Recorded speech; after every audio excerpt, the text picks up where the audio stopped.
Happy Thursday, everybody. It's week 14 of Fantasera football. We are at that point in the season where we are done with bye weeks, so you should have all of your players available. If it's playoffs for your league, I hope you're in it. Luckily, I made the playoffs in all three of my money leagues. Hopefully, I can tell you that I'm still in at least one next week. All right, so we'll go ahead and just get right into my 3 starts at quarterback for week 14. Kirk Cousins is kind of a weird quarterback for me. I don't really know if I like him or hate him or if he's overrated or underrated, but I have him as a start this week because statistics don't lie. He has thrown for 21 passing touchdowns so far this season with only 2 interceptions. This week, the Vikings host the Lions at home. The Lions defense right now is giving up an average of 280 passing yards per game and have allowed 25 passing touchdowns. In each of his last 3 games, Ryan Tannehill has thrown for 2 touchdowns without an interception. Last week at Indianapolis, he only threw for 182 yards, but I am expecting that number to increase as they go to Oakland to play the Raiders. If you have Ryan Tannehill and you're looking for a better matchup, maybe than somebody that I might have as a sit, you might want to give him the start this week. Last week I talked to you guys about how much Jared Goff has been sucking and that if he couldn't perform well against the Cardinals, that he should start washing the team uniforms to contribute to the Los Angeles Rams. He did his job. He threw for 424 yards and 2 passing touchdowns last week against the Cardinals. Seattle's defense is better, but I'm expecting it to be a shootout between Goff and Russell Wilson, so there should be a lot of points scored in that game. Jared Goff is a solid start. So I think because there's been so much talk around the Ravens offense, for good reason, that people have kind of forgotten about the Ravens defense. So the Ravens defense has been holding opposing teams to an average of less than 1 passing touchdown per game. A lot of that is because of the offense. Lamar Jackson and the Ravens offense are staying on the field. They're converting 3rd downs, they're converting 4th downs. They're just not really giving opposing offenses much time with the ball to score a lot of points. So even if Josh Allen has a good game statistically, I just don't think that the Bills offense is going to have the ball enough for it to be a good game fantasy-wise. So if you have a better matchup than Josh Allen, I would switch him out. The most interesting man in football is back again to replace Nick Foles, and he's not a good start this week. I loved Gardner Minshew when he was playing earlier in the season, but he did start to see a slight decline before Nick Foles came back. I also just don't like the matchup this week at home against the Chargers. The Chargers are currently ranked 4th in pass defense. I would give him a little time to warm up, especially if you're in playoffs right now. I would not risk it on Gardner Minshew. Don't hate me, America. I love Drew Brees. I want to see him succeed. But if you watched his 2 games against the Atlanta Falcons, it was discouraging, and the Falcons do not have a strong secondary. This week, the Saints host the 49ers. The 49ers are currently ranked 1st in pass defense. They're only giving up an average of 134 passing yards per game. Through 13 weeks of football, they've only allowed 12 passing touchdowns. If you can't bench Drew Brees because you don't have a better matchup, I get it. If you can't bench Drew Brees because he's Drew Brees, I get it. But check your bench, check the waiver wire, see if you have a better matchup. I don't see Brees having a big game this week against the Niners. Holy shit, the Broncos won a football game. Don't worry, I'm not getting too excited, but I did think that Drew Lock looked promising. He didn't have a huge game, but that was against the 4th-ranked Chargers pass defense. This week, the Broncos go to Houston. The Houston Texans are giving up an average of 263 passing yards per game and have allowed 25 passing touchdowns.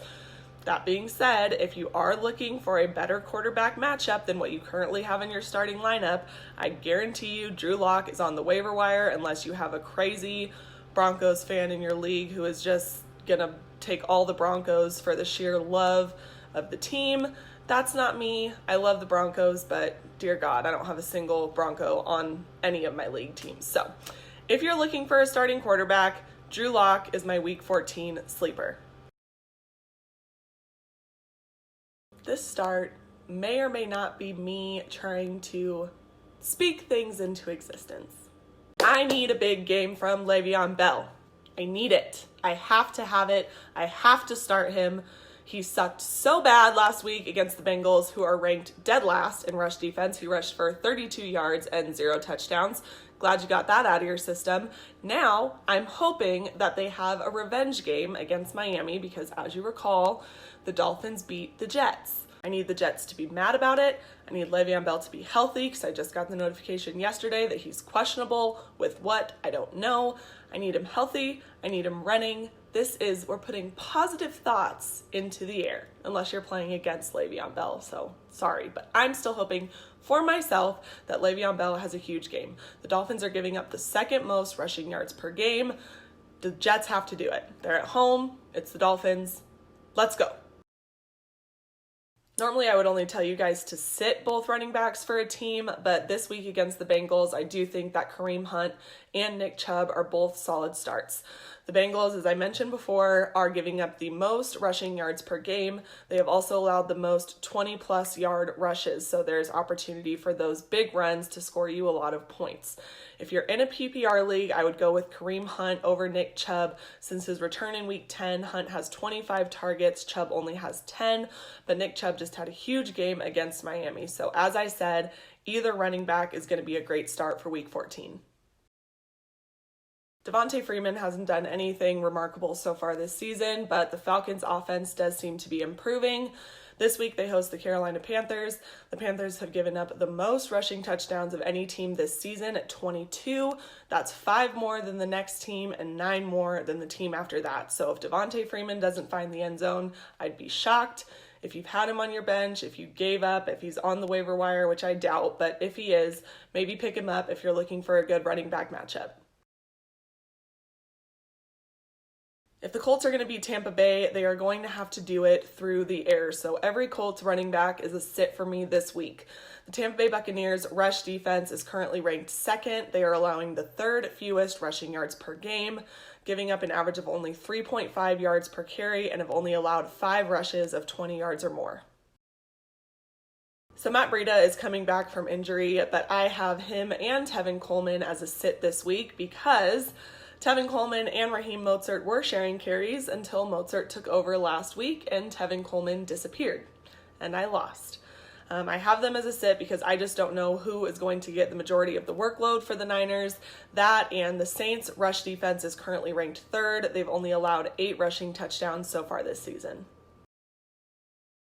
2 reasons why you sit Kenyon Drake this week. They are hosting the Pittsburgh Steelers. The Steelers are tied with the New England Patriots and the Minnesota Vikings at fewest rushing touchdowns allowed at 5 so far this season. That paired with the fact that Kenyon Drake has only rushed for 100 yards in 1 game, and he has only rushed for a touchdown in 1 game, and they both came in the same game against the 49ers. So I do not like the matchup for Kenyon Drake against Pittsburgh. I was hopeful when he went to the Cardinals, but I am starting to lose hope, and I don't like the matchup in Week 14. So I have Dalvin Cook in 2 of 3 fantasy leagues this year, and as soon as he went out with the shoulder injury, I panicked and cried a little, and then I went and got Alexander Mattison. So he is only a sleeper for me if Dalvin Cook doesn't play. According to Dalvin Cook, there's no way he's missing the game, but if you remember, James Conner also came back from a shoulder injury and got tackled like twice and then had to go out of the game again. So I don't know what I'm going to do. I'm trying to wait as long as I possibly can. I'm hoping that Dalvin Cook toughs it out, but again, there's that possibility, which would make Alexander Mattison the leading rusher for the Vikings. So that's why he's my Week 14 sleeper. I'm hoping I don't have to use him, but just in case, there he is. Pretty much every sports media outlet that I checked had James Washington as a sleeper for Week 14, but I'm putting him as a start. I feel like we've seen what he can do with the absence of Juju Smith-Schuster, who is likely not going to come back this week because in practice, even though he was running, they said he was unable to cut upfield. Not a good look for a wide receiver. Even if Juju does come back, they're playing the Arizona Cardinals. You guessed it. Dead last in pass defense, allowing over 300 passing yards per game on average and 31 passing touchdowns. So any receiver that plays against the Cardinals is probably going to have a good game. I picked up Washington in one of my leagues. I'm starting him full confidence. So yeah, that's my first wide receiver start. For similar reasons why I have Drew Lock as my Week 14 quarterback sleeper, I'm going to have Courtland Sutton as my second wide receiver start. So he did struggle against the Bills, which is understandable. The Bills have a great defense this year, but I do think he's proven himself to be trustworthy, and if you've seen any of these catches that he's been making, they're incredible. As I mentioned, they're going to Houston. The Houston Texans have given up 25 passing touchdowns. I think Courtland Sutton gets 1, maybe 2 this week. Granted, Jeffrey's big game came against the Miami Dolphins, but it was good to see him and Carson Wentz doing something productive offensively. I think that a home game against a divisional rival who is ranked 25th in pass defense, that would be the New York Giants, has a big opportunity for both Wentz and Alshon Jeffrey. So I'm going to say start Alshon, even though you probably haven't even thought about doing that in weeks. Before this season, I would have been telling you that this game is going to be a shootout, 40 plus points scored by each team, start everybody on the offense on both teams, but that is not the case this year with the Patriots defense. So we already know that Foxborough is a tough place to play. Tyreek Hill only saw 8 targets last week against the Raiders. In my personal opinion, he's a risky start. A lot of people won't bench him, again, because it's Tyreek Hill and he's got Patrick Mahomes throwing to him, but not the best matchup against the Patriots in Foxborough. I don't want to base this solely on the 2 targets that he saw last week because it was pouring rain and Lamar Jackson didn't really throw the ball much at all. So that's not Marquise Brown's fault. However, going to Buffalo, playing the Bills, that's also a tough place to play. I checked the weather. There's not going to be any crazy rain like there was last week or snow or anything like that. It's supposed to be partly cloudy, so that's encouraging. But the Bills defense is tough, and like Foxborough, I just think Buffalo's a tough place to play.